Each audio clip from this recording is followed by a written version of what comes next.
What's going on, guys? Bad Faith here. Got some Red Orchestra 2 gameplay for you today. And so I bought this game a couple days back. In fact, it's only been out for a couple days. But I just wanted to do a little review, or a little my sort of a video just of my opinions of the multiplayer. And I just got killed by a grenade then, which kind of sucked.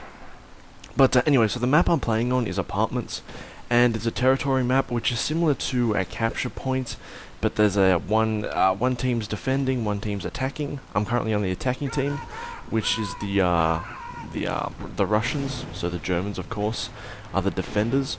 And it's basically we just have to move through sort of a small like urban-ish area, and take a bunch of capture points on the way.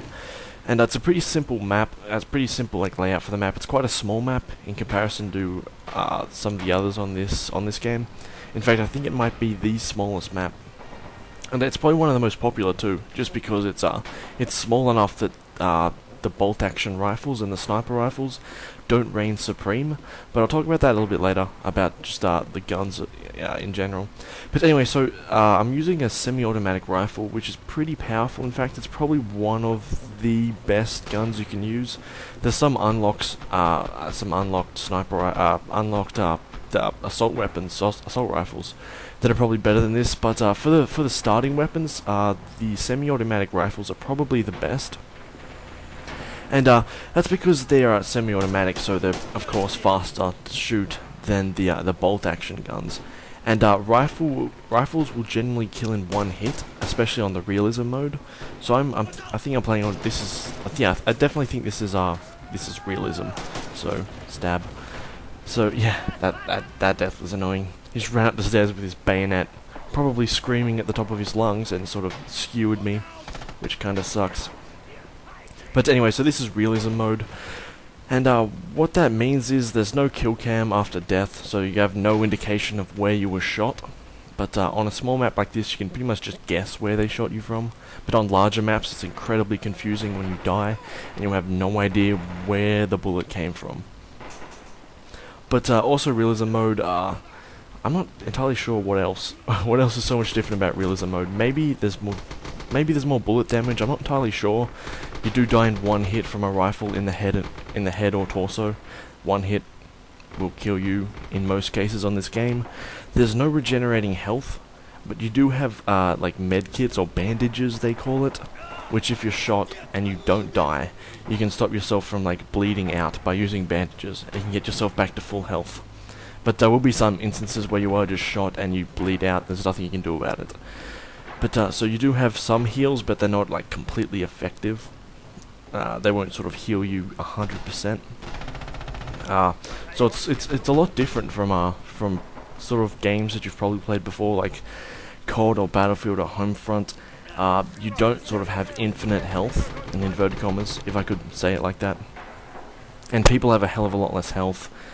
And yeah, it's all around. It's just a harder game just to learn the basics of, and to sort of become good at, in comparison to a game like COD or Battlefield or Homefront or Team Fortress 2 or whatever. But yeah, the realism is just intense in this game. But anyway, so talking more about the realism, you can see in this bit I'm moving incredibly slowly through the map, and that's because, like I said, you die incredibly quickly from shots. So you just have to take your time, and you have to sort of sneak around corners, take cover everywhere, crawl if you think there might be an enemy there. There's no sort of there's no real way to decipher friend from ally at sort of beyond 20 meters. No names will come up above your ally's head, so you have no indication of who's on whose team, except for the uniforms that they wear. So the Nazis will wear a pale green, and the Germans, the Russians will wear a pale red uniform, and that's all the indication you have as to who's on whose team. And you'll see later on in this video that can be kind of frustrating, and you'll see some team killing happening, and it's it kind of gets on your nerves, but you just have to laugh it off, because there's not really much you can do about it. People make mistakes. But so here in this bit, I've snuck past the enemy. I'm playing kind of selfishly here, just because just because I felt like it, I guess. But I'm not bothering to capture the objective. I'm sort of somewhere in between the objective and the enemy spawn. So I gunned down a bunch of people then, had a weird Call of Duty fight there where I beat some guy down with the butt of my gun. And so that was all well and good, and the game's about to end. Well, this round's about to end. And also there's no crosshair when you're hip firing. On any game, on any match type, any realism level. It's all just none. No crosshair. There's also not much HUD. As you saw, there's just which objectives are being captured is on the HUD, as well as your sprint level and your suppression level whenever those values change. And if you don't know what suppression is, you'll see at times my screen will sort of bleed out to black and white, and that means I'm being suppressed, or I'm actually suppressed, or I'm being suppressed, which pretty much just means people shoot at the cover around you, or like shoot at the cover that you're hiding in. You won't be able to move, and you'll sort of lose your color vision. You'll lose the color on the screen, which is incredibly annoying because, as I mentioned, color of the uniforms is the only way to determine friend from foe. So that's kind of annoying. I'm not sure what else suppression does, but it is kind of annoying when you are suppressed. But there is more to the HUD, but you have to press and hold T, which is kind of annoying, and it's not something you can do on the fly whilst you're playing a game. So if you want the sort of like real-time information about where the objectives are, where your allies are, like the map, and how many bullets you have left in your gun, how many magazines you have left, none of that's on the HUD. You all have to press and hold T to get that information in real time, which isn't something you can do on the fly, like I said. So it is going for sort of like stretching what you see, and kind of like forcing you to go out of your way to discover more information about your current situation. A lot like real life, in fact. I very much think that the developers of this game were going for that the realism. And anyway, in this bit, I've stuck behind the enemy base, so I'm in sort of the area in which the enemies are firing at my allies. So I just gunned down like 3 dudes then. That was awesome. Quite a good gameplay, this, I must say. Maybe one of the best that I've played so far. I guess it wasn't that great because we wound up losing in the end, but whatever. There's a bit up here that's kind of funny. In fact, I quite like this bit. That was team fire. I shot the guy, I shot an enemy, and then I think my ally who was aiming at him shot me instead of him, because I killed them instead of the enemy that I killed.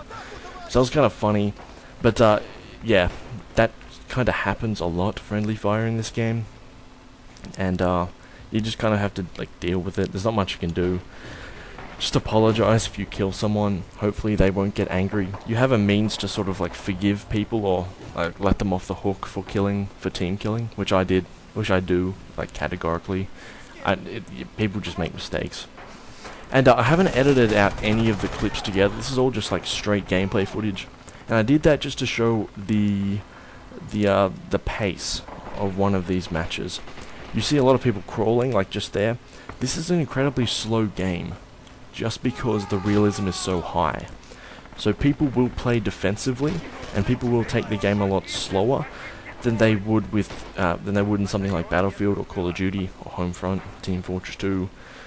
I don't know, Brink, whatever game you play. This is probably slower than it, just because the realism is so high. Even on the sort of lower realism settings, the game is still incredibly slow, just because it is so easy to die and you have to stick to cover. And that can be frustrating for a lot of people. I've been in games where people are just sort of abusing the system on voice chat and in text chat. They're just telling everyone how much they hate the game. Not that anyone cares, but they just sort of do it anyway. Just because they can't adjust to like the pacing of this game, to the fact that you have to play defensively. Although I didn't really play defensively in this gameplay. It's not the best sort of demonstration of how to play this game. I just got incredibly lucky this gameplay, and that's how I managed to play really aggressively and not get completely decimated. I'm not sure how it happened. It just did, by accident, I guess. But yeah, so a lot of people are frustrated playing. A lot of people have gotten and will probably continue to be frustrated playing this game. That was a team kill again. I think I just apologize. I think I just let that go off the hook as well. Like I said, everyone makes mistakes, so you can't really hold that to people. But I would suggest if you are thinking about playing this game, you need patience. If all you've played is COD, you can't like play this game and expect COD. If you try and play this game like you would Call of Duty or any other game you want to compare this to, you're going to have a bad time. And this bit's pretty cool. Yeah, that guy died. That's not that cool, I guess. I just shot someone. That's what I do in this game. But, yeah, you can't sort of take the same attitude you've learnt from other games and apply it to this one. You do have to learn to play this game specifically. Unless you've already played like a Red Orchestra game in the past, you'll probably adapt to this game pretty quickly.